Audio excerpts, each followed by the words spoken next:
what about the softer skills around communication, leadership, delegation, teamwork, effective decision making? Those are the kind of, I would call them competencies more than skills. This is the Job Stories Podcast, how people find work that matters.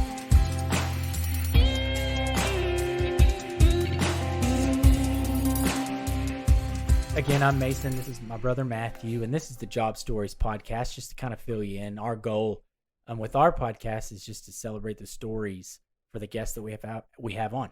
So that's what we're going to do today. We just want to talk to you about your story, about your career path, and what you're doing now and everything that got you to today. So what I'll have you do, if you don't mind, Matthew, did you have anything? Yeah. Hey, Eric. I was going to say, we usually end the podcast with like a way to connect with our guest. So be thinking about how you would want the listeners of the podcast to connect with you after the episode is released.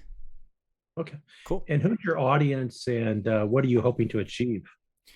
Yeah, so our audience is candidates. So anybody that is looking for an IT, furthering their career job, or maybe changing from, like in my story, I changed from teaching to IT. So any candidates in the IT healthcare world, and we're located in Nashville. So any IT healthcare candidates in Nashville. Mm-hmm. Okay, great. Yeah. And truthfully, there's an entrepreneurial kind of aspect that we're finding too in a lot of the conversations we're having. So maybe even there's some folks out there looking to start a business like we have. Definitely. That could take from CEOs such as yourself. So there's that aspect as well. So whenever you're ready, if you don't mind, we'll just kind of jump right in. Just if you don't mind to introduce yourself and then kind of talk about what you're doing now. What's your job position you have now and what kind of got you there? If that's okay with you. Yep. Hello, my name is Eric Parmenter. I'm the CEO of Ensemble Inc. And Ensemble is a software company, a healthcare tech software company. And we are focused on the hospital market, and in particular, nurses. So we help nurses improve their competencies, their compliance, their career development, all through software. And so that's basically who I am. Awesome. Do you mind to kind of get us to, how'd you get there? How'd you get to how did Ensemble come about? Like what's kind of some of your career path? What's kind of led you to today? Certainly. So I've been in business now for over 30 years. I've mostly been on the consulting side with some large international consulting firms in the healthcare benefit space, and had an opportunity to join a company in 2011 that ended up going public called Evolent Health in focusing on hospitals, tech-enabled care management. Worked for a company in San Francisco called Collective Health, which is doing some really disruptive things in the healthcare, employer-sponsored healthcare space. And then made my way eventually to Ensemble, which is a Nashville-based software company. Ensemble's been around 14 years. They were founded as the Nurse Company, as a consulting firm, eventually became a software company, changed the name to Ensemble, and started working with hospitals around the country, again, focused on helping nurses improve their skills.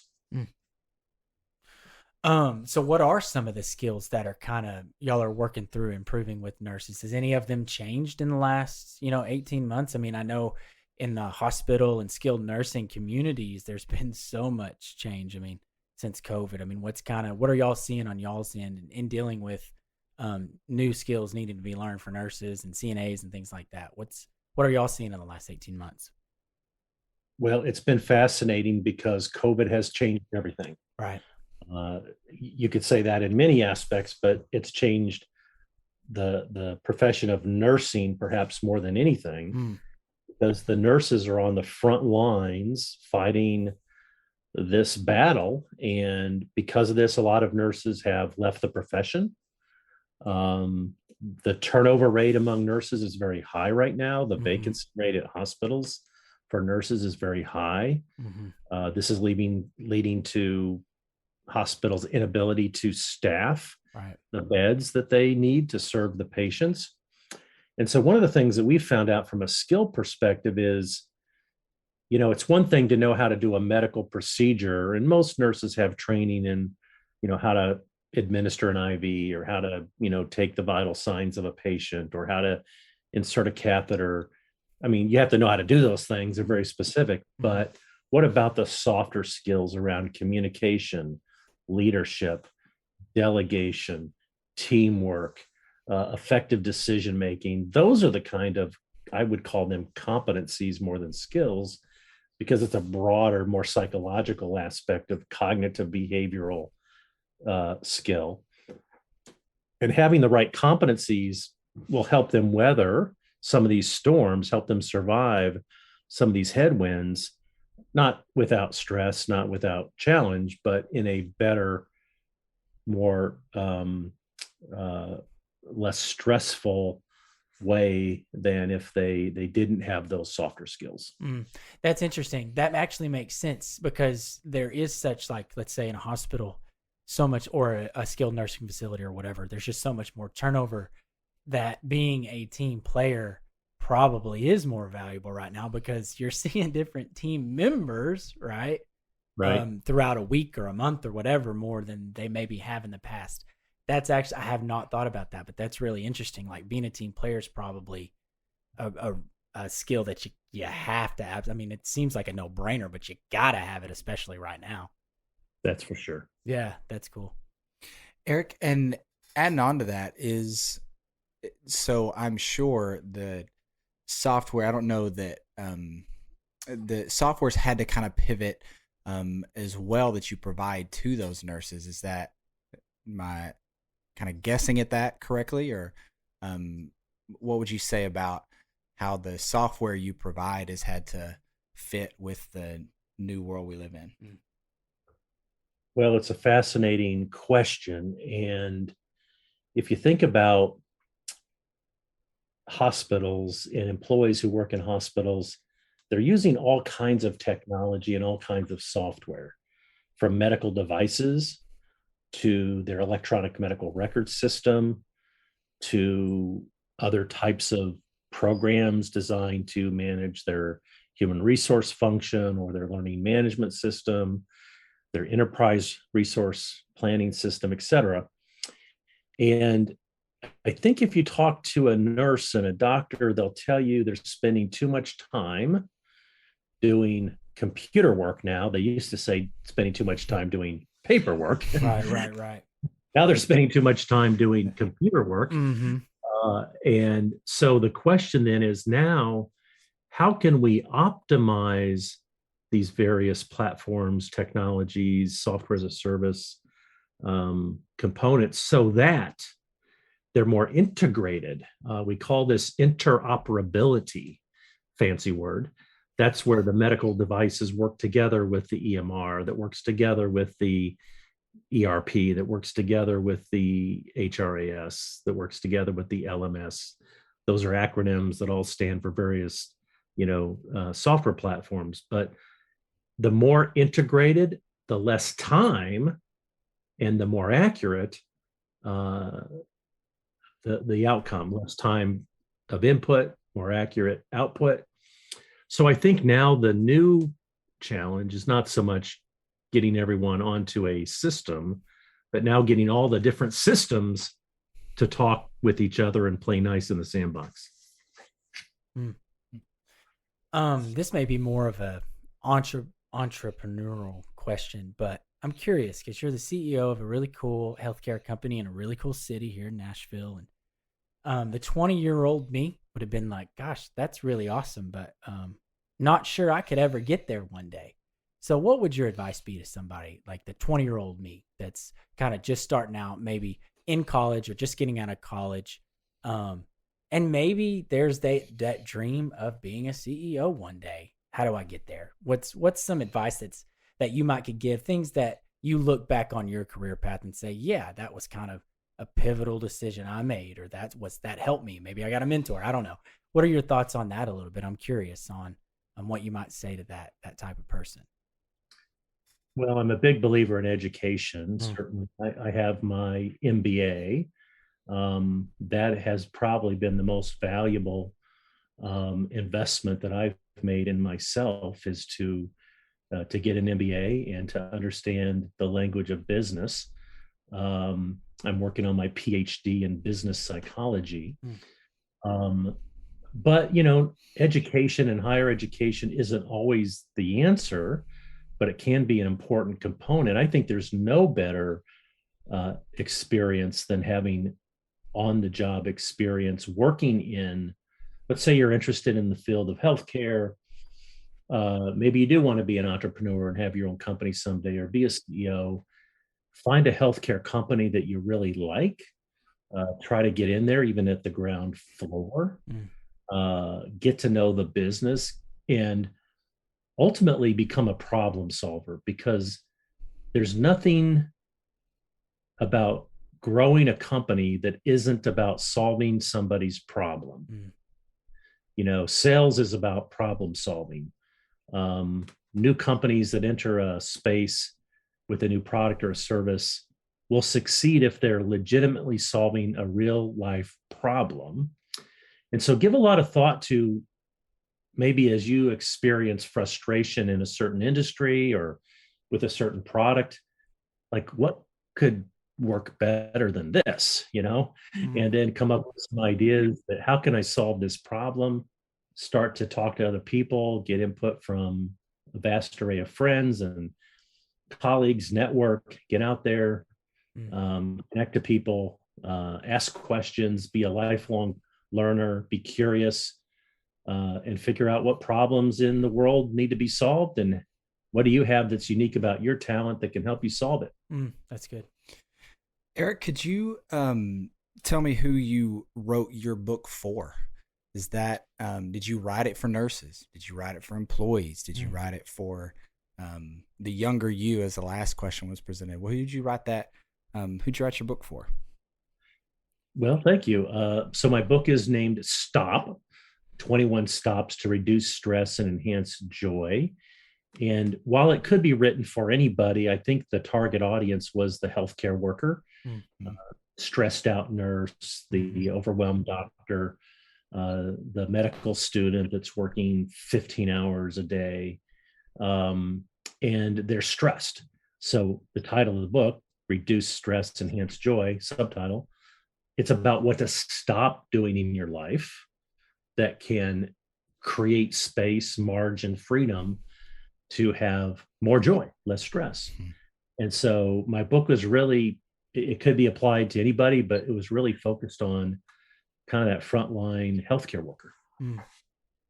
I had a mentor, still my mentor, and he said this one thing, and he's a very country guy from Texas, and he said, "Why are you in a rush?" And I think it kind of applies to kind of the premise of your book. Have you cut out some things from your life in regards to stopping stress and reducing joy? Or what's your thoughts on that? It's really all about cutting out things from your life. When you think about the stuff we do every day, how much of it is really productive? Yeah, I don't want to answer. Not very much. Sometimes I'm afraid to ask that question of myself, right? But sure. Hey, I've cut out drinking as an example. I don't drink anymore. I'm not passing judgment on anyone who does, but I found that for me, that was an unproductive use of time, money, and my brain power. I have stopped multitasking. And by the way, that is a hard thing to do when you have 15 screens open and, your iPhone, your laptop, the TV is on, right? And you have your Apple Watch and you have all this distraction in front of you. You go from ping to ping to ping to ping to ping. And every time you hear a little ping, a little endorphin goes off in your brain, and it's like, ooh, somebody wants me. Mhm. I'm important. Yep. Yeah, it might be a spam call, right? Right. But ping, somebody wants me, and I better see what that's all about. Maybe it's an important thing. Can't miss it. Mhm. Well, probably about 90% of the pings are not that important. And so do things like I will check my email between 8 and 9 a.m. in the morning, and then again between 4 and 5, and I'll actually close my email system between those times. Mm. Nobody closes their email system, Mm. right? That's ridiculous. Well, what if you did? Yeah, right. Or, pick your favorite distraction and close it. I think it's sometimes helpful to go on a fast from technology and social media. Yeah. Like delete the apps on your phone, your Facebook, LinkedIn, Twitter, Instagram. Just actually delete the apps for 30 days and see what happens in your life. You can always put them back, right? Or you might say, you know what? I deleted 5 social media apps. I'm only going to put 2 back. And again, this is a personal choice for everybody, right? But that's one thing that I have stopped doing is multitasking. When you were doing research, I'm sure for the book, it took longer than a day. And so, what was that process like, researching for the book and then like editing it down? I'm always interested to hear like, what ended up making the cut of the book and what didn't. So like, how did you make those decisions about, is this important enough to put in there? Is it not important enough? How'd you make those decisions?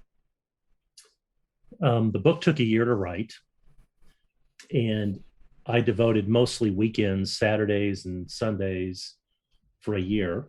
And I disciplined myself that every Saturday morning up until about 1 or 2 o'clock, and every, Sunday afternoon from whatever, 2 to 5, I would write.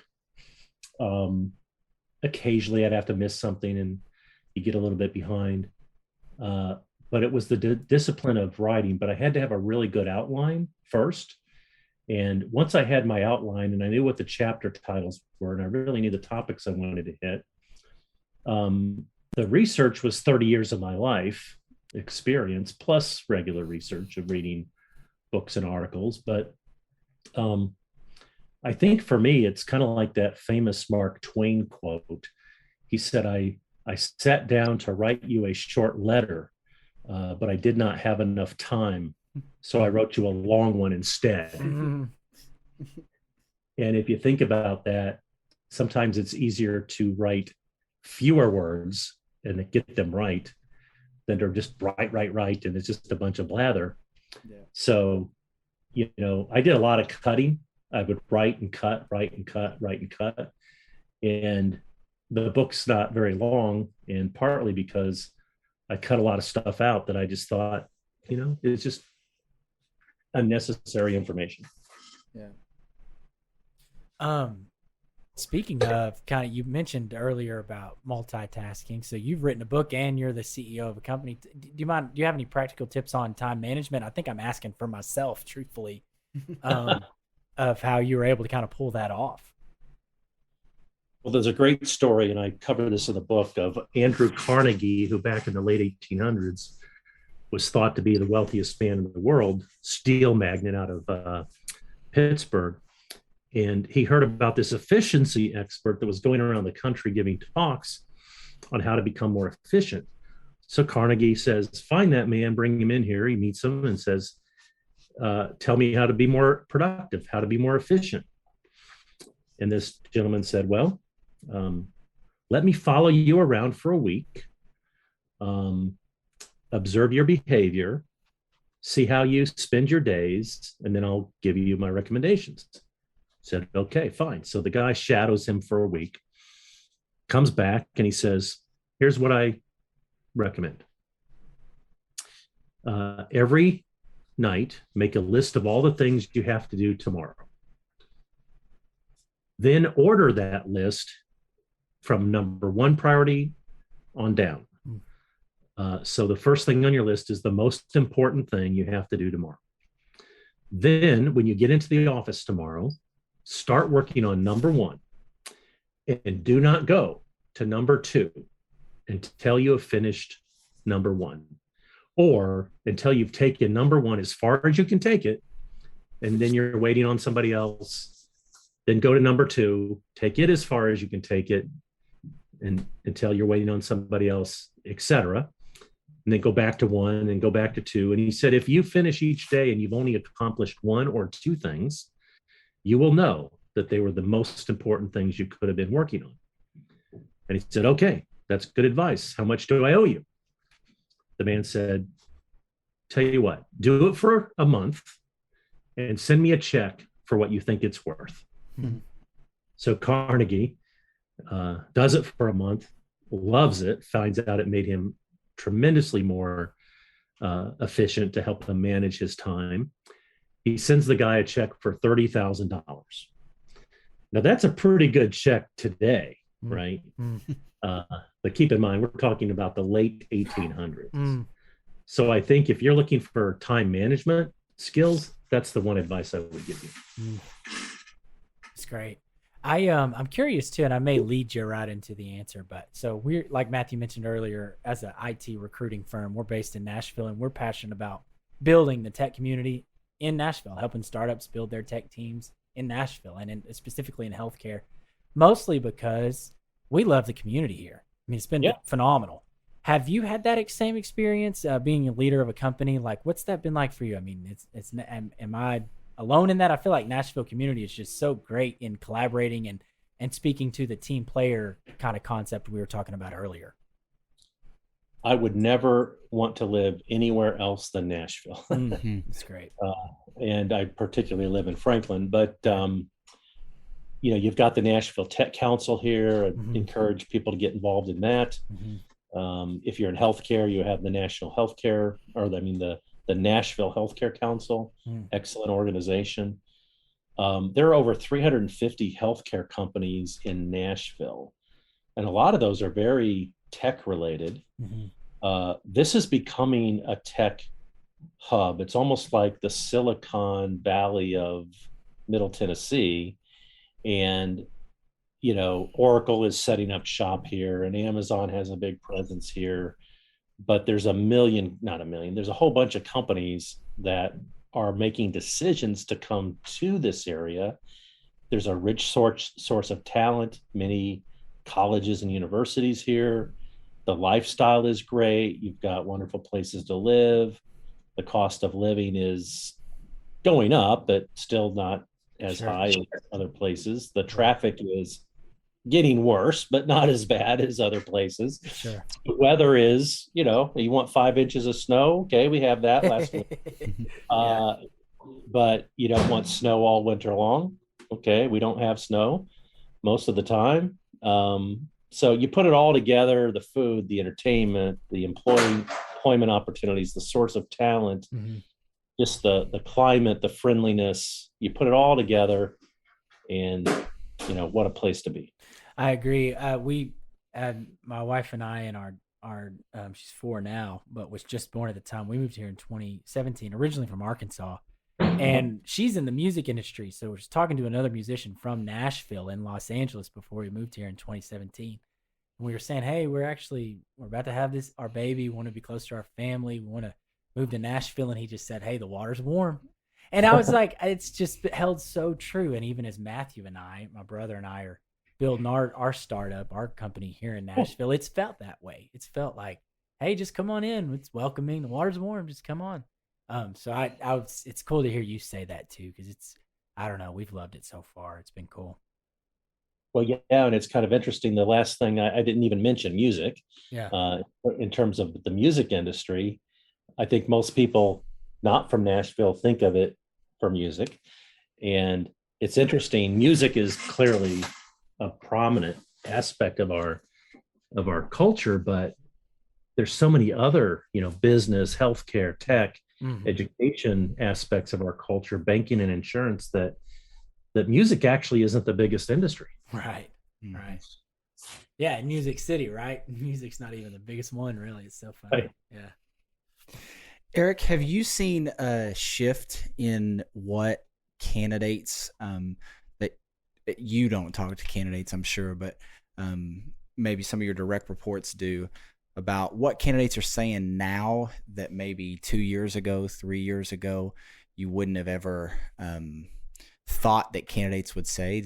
Is there anything that they want now that they didn't say they were wanting 3 years ago, or have you found any through lines in between what they do want at this point and they did want it 5 years ago? Could you talk about that? I think it's a total new environment for candidates. Candidates are increasingly wanting to work remote. They're increasingly wanting to work flex type jobs. They want to have more autonomy, and who needs the office anymore, and live where they want to live and do what they want to do. It is a candidate's market, in my opinion. It is no longer the employer dominated market. It is the candidate dominated market. And we've heard about the great resignation and the big quit, right? Most employers right now are struggling to find talent, and really good talent is saying, here are my terms, here are my conditions. We closed our office in 2020 due to COVID and went remote with the thought that that would be temporary. We have made a decision as a software company to no longer have an office, period. We're not going back. So we are a 100% remote workforce. And for me as an employer, I've hired people now in Iowa. I've hired people in Minneapolis. I've hired people in London and Florida and Georgia and Arkansas and Tennessee, because now I'm not thinking of commute times to the office, and I'm not thinking about, who I can find here locally. I'm thinking about where can I find the best talent. Has that made your organization better or worse, or don't know yet? Or like, how do you feel about that change in dynamic? It probably feels safe to have all the people that live in Nashville come to the Nashville office to get to meet, touch, then it's probably different having the environment of like, we do our intro calls on Zoom and you schedule meetings over Microsoft Teams to connect versus walking by their office. Like, talk about how that change in dynamic has changed your team for better or for worse, maybe. I think mostly for better. Now, rather than spending money on office space and build out, we can provide richer benefits for employees, rather than asking people to travel a lot and having a travel budget that's really big. People can have bigger bonuses, and then they can live in a home that maybe is more suitable to their personal needs, and have a nice home office area. And now, this is not ideal for everyone. There are some people who, there's too much chaos at home to spend all day long working at home. So there are some downsides, I will admit. And you do kind of miss the face-to-face, although right now, I don't think a lot of people are anxious for a lot of face-to-face time. But eventually, you really do want to be all together. But now we can have a conference and fly everyone in for 3 days, or go to some place that's really cool for 3 days and take the money we would have spent on an office and do something really fun at a conference for like a retreat. Oh yeah, that's cool. Yeah, that's cool. What about onboarding? Have y'all had some internal conversations about how onboarding's changed with 100% remote employees? I mean, it's a little trickier, I would assume, right? Like onboarding someone that lives in Iowa rather than that is actually in Nashville. I don't know if it's any harder. It might be easier because, what is onboarding? You meet with people, you sit in meetings, you learn things. Well, you can do all that stuff online. Sure. And there are really great, software programs and companies out there who specialize in onboarding, and they can make it a better experience. So I think for us, we haven't missed a beat with respect to onboarding. You know, you don't have the office tour anymore, Right. but you know, how exciting are most offices to see anyway? I've not been in a real exciting one, but Yeah, that's funny. Well, Eric, I appreciate you jumping on the podcast with us. How can people connect with you or get your book after this podcast is released? Well, you can certainly find me, Eric Parmenter, on LinkedIn and Twitter. But I also have a website, ericparmenter.com. That's where you can find out information about my book and a blog and how to get in touch with me. So yeah, feel free to reach out if I can be of any assistance. Happy to. Now I don't really want 5,000 people calling me looking for a job right now, but